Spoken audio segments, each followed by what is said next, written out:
fringe with minimal beads. Still the fringe with minimal beads. This is how it looks like, and this is the fringe with beads.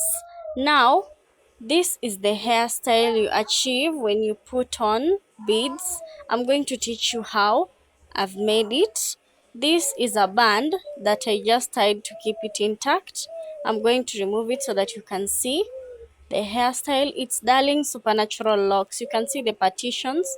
These are partitions. Now this is the strand I'm going to teach you how to make the fringe. So you take the strand and you have to make it half, okay, but not, we are not cutting the hair.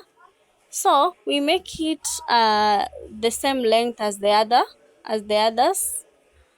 You'll obviously want to achieve a specific length, right? So we make it this length. Now I fold it into two, but it can't stay folded without something to keep it intact.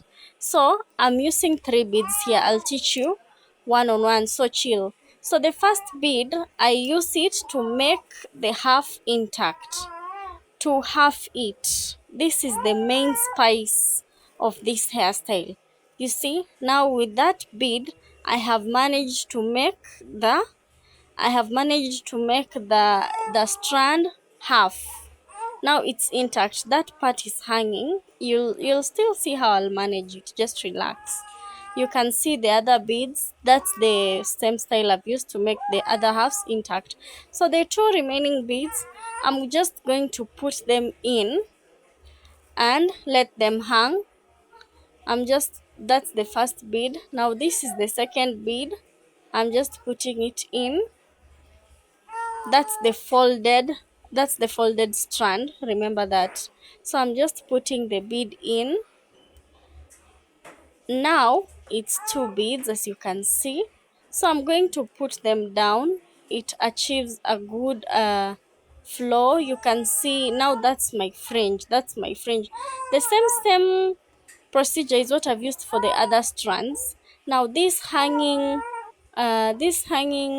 strands that are left at the end of the lock, you can manage them by simply taking a piece of a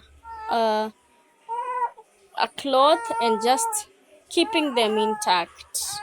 That's how I've managed mine, as you can see. Then I just tuck in.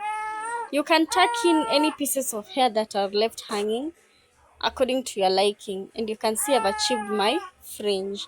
Now when it comes to these beads, you can always leave them at the bottom like I have, or you can adjust them to your liking. As you can see, I'm adjusting so that it's not 2 beads at the bottom, but instead they spread around. So you can still achieve another hairstyle through this fringe. You can still achieve another style. As you can see, I'm just trying to split out the beads so that they are not too at the bottom. You'll notice the difference between, you can see the difference. Now the beads are scattered. Okay, now the beads are scattered, but it puts a lot of emphasis on the bottom. When you put the beads at the bottom, it makes it look very, it's still nice. Now this is what it looks like when I have not put any beads at the bottom. As you can see, that's all for today. Bye, thank you.